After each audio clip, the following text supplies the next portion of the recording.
So I think there's a number of concerns that we need to talk about in terms of taking telehealth and remote patient monitoring to a large scale. First is the simplicity for the users.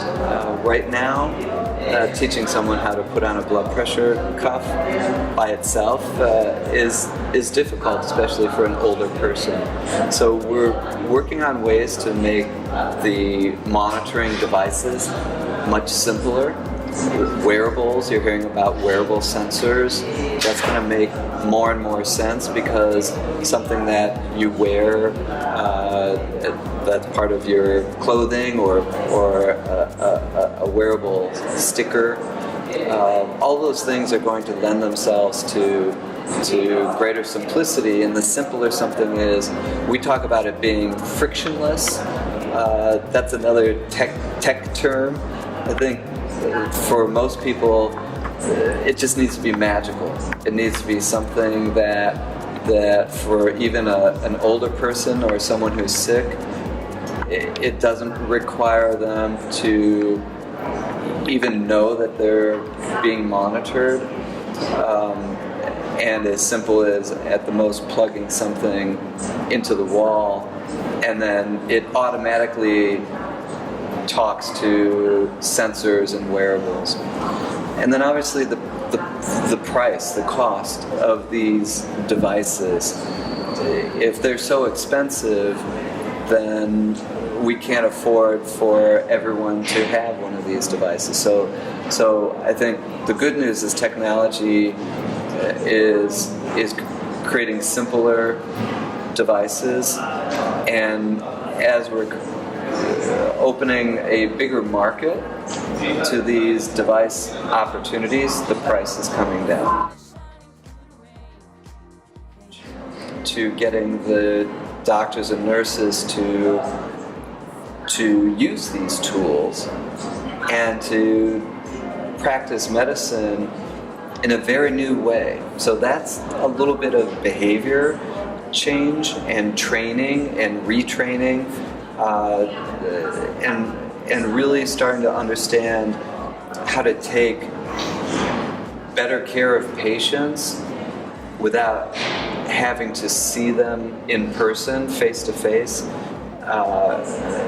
and that's going to take time to change the way we practice medicine. Hospitals without beds. Now, that's almost nonsensical, isn't it? But yet, this is now happening in many places. And it begins with, in many circumstances, a need, because we're having a shortage of doctors and nurses who are trained in intensive care unit patients.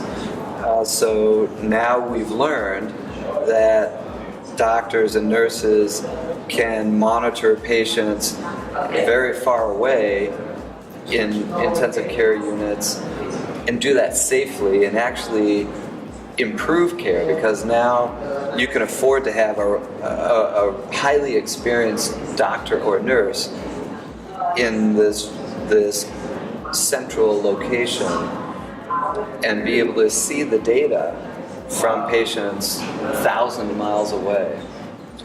And so the learning that took place in seeing that can be safe and very, what we call, cost effective and better outcomes was very encouraging.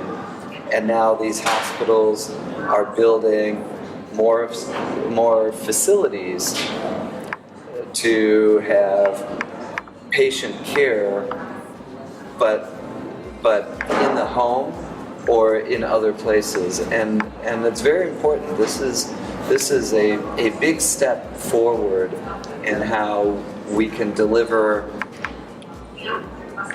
better care to more people at a lower cost. And unfortunately, healthcare is very it's very slow to change, and it's slow to adopt new ideas because healthcare is based on something that is safe and proven.